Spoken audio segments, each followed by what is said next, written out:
Hello everyone, this is Jennifer from Junk Journals by Jen, where journaling is about the journey.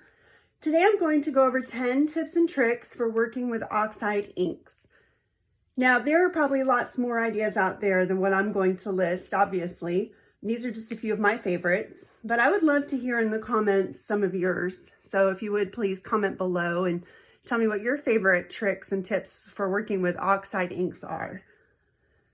Let's get right to it. The first thing I want to go over is the difference between regular Distress inks and Distress Oxide inks. Well, Distress Oxide. So there's two different things that Tim Holtz sells, and one's Distress inks, Distress Oxides are the other. And the difference, there's a couple of differences between them. The Distress ink here, and I'm actually going to swatch it for you. This is a Distress ink. They are made up of dyes. They are transparent and dry quickly. Makes them good for lots of different surfaces. The Distress Oxides are actually mostly pigment. They're opaque. They dry much more slowly, which means that on certain shiny surfaces, you're going to have to heat set them. And on others, you're going to have to be careful not to smudge them until they're dry. And you can tell the difference. You oftentimes get more vibrancy with the inks and a little bit more chalky finish with the Distress Oxide. Also, they are made to react with water. That's why it's so important not to spray your Distress Oxide pad with water. Okay, you'll ruin your pad, so don't do that. We'll talk about that a little bit later. All right, so that's the difference between them. For the rest of the videotape, if I say ink, I do mean Distress Oxide. I'm going to put the ink aside and we're not even going to talk about that anymore. So we are just dealing with Distress Oxides today, okay? Number 9, stamping with Distress Oxides. They're a great choice for stamping, especially on dark paper, if you have a need to stamp on dark paper. Because they're so opaque, they show up great on the darker paper. Look at that, see? You can really see that great. And if you tried to stamp with the Distress ink, it will not show up like that. You can also stamp on regular white paper.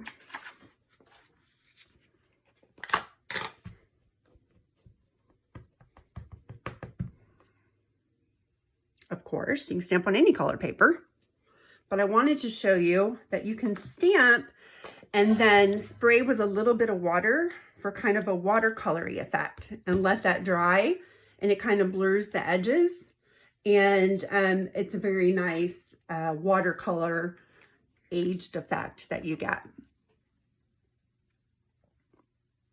Okay, number 8 is using a blender to cover a background.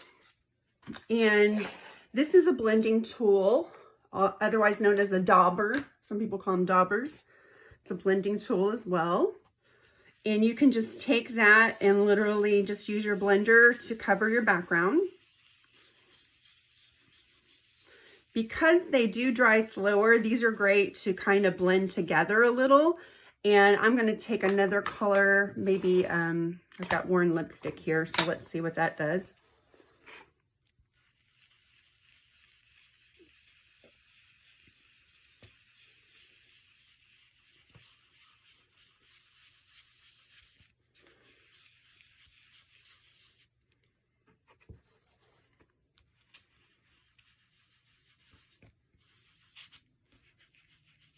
Hope you find this helpful. A lot of people have bought so many different oxides and inks, and they're not really sure how to use the oxides to get the most out of them, and they're really so versatile.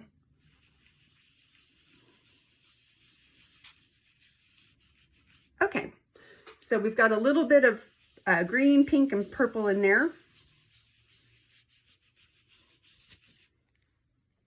Cute. All right, so you can just blend a background. For number 7, we're going to spray the background with a little bit of water. And then dab it up with a paper towel. And you can see how this will react with the water. You get a really cool effect.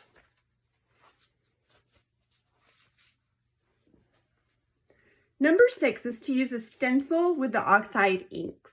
And you can just use your blender to apply it. And take one of your favorite stencils or a stencil. And just take that blending tool and go right back over where we've applied already.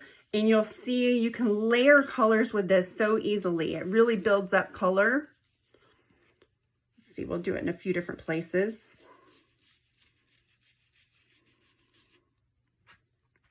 See if we can make a cute little card here.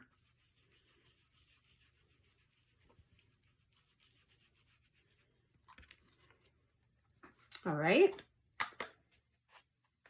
Hope you're finding value here today. If so, please go ahead and hit the like button. It helps YouTube spread my content, and I really appreciate it. Thank you so much. So we've got this. Now, the next thing I'm going to show you, which is number 5, is to take a stencil with a background that you've blended on there, and just take a wet paper towel or a wet towel and wipe it through the stencil to take off some of the ink.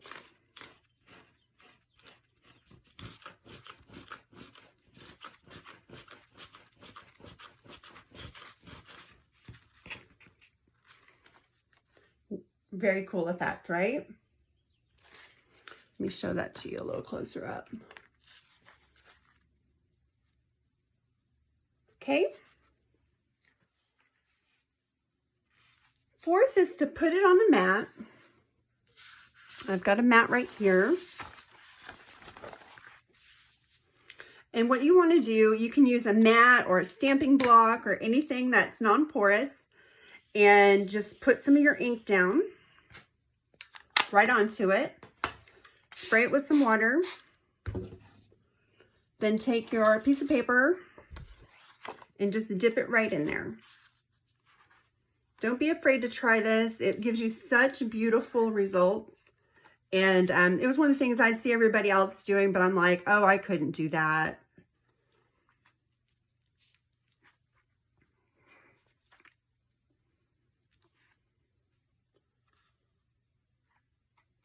Kind of let it drip.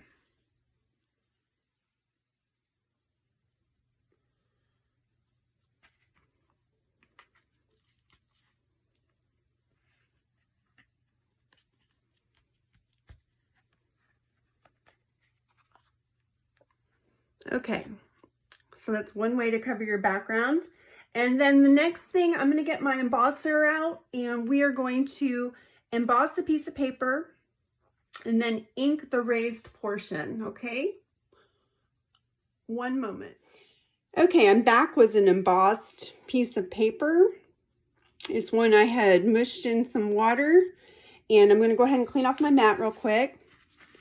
Just wipes up real easily, so no hassle there. What we're going to do is see if we can just ink the raised portion of this. I think it will work.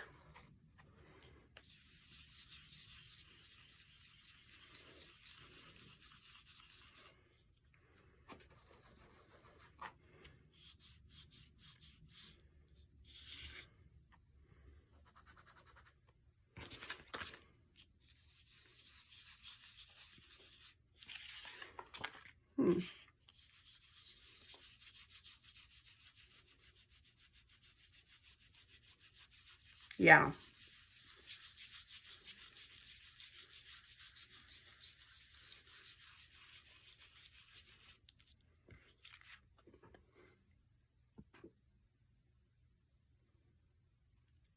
So that's what you got. If you emboss and then ink, it catches on the dots that are raised and gives you a really cool pattern. So the last thing, and the one I forgot, not the last thing, but one before the last, is to just ink the edges. And let's just pull out this one that we were making here, this little card, and we'll ink the edges on that because I think I can use that for something.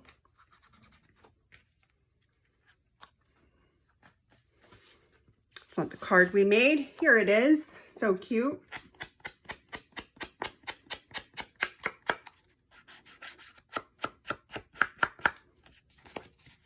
Now, I'm sure we've all done this before, ink the edges, right? Everybody knows about this, but it's so important and it's one of my favorite techniques, so I could not leave it off the list.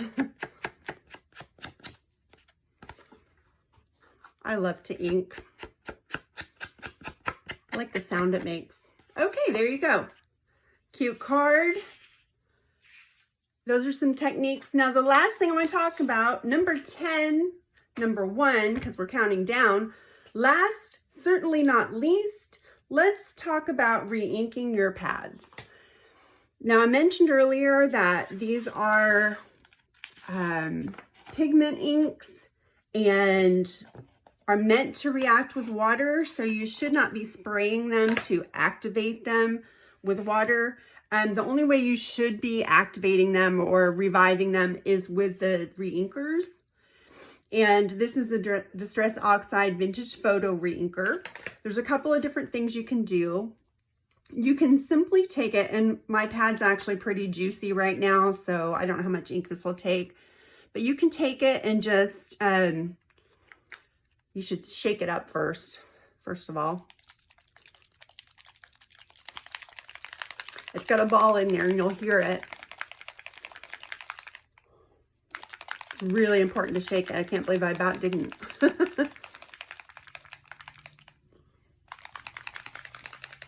Okay.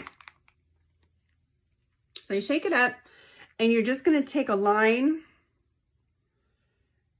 and just go back and forth. Okay.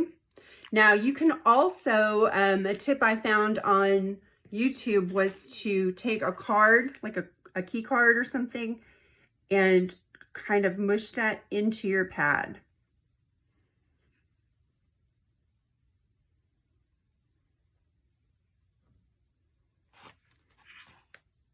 Otherwise, you just wait for it to absorb. I'm not a very patient person, so I try to push it down in there a little.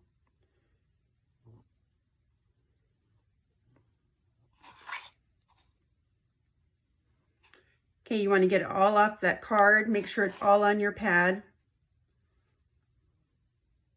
And then you're re-inked.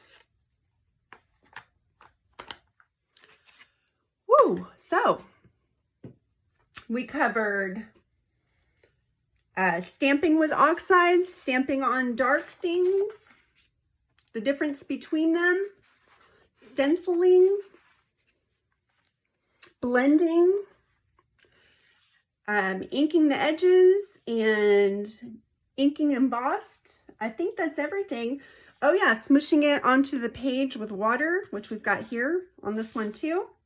And the fact that they do react with water and you can spray them and get cool splatter effects like on this one. So that's it. That's 10 of the tips and tricks I've come across for using with oxides while making junk journals. Come visit me at my Etsy shop, which is linked below. Take care until next time. Bye, everyone.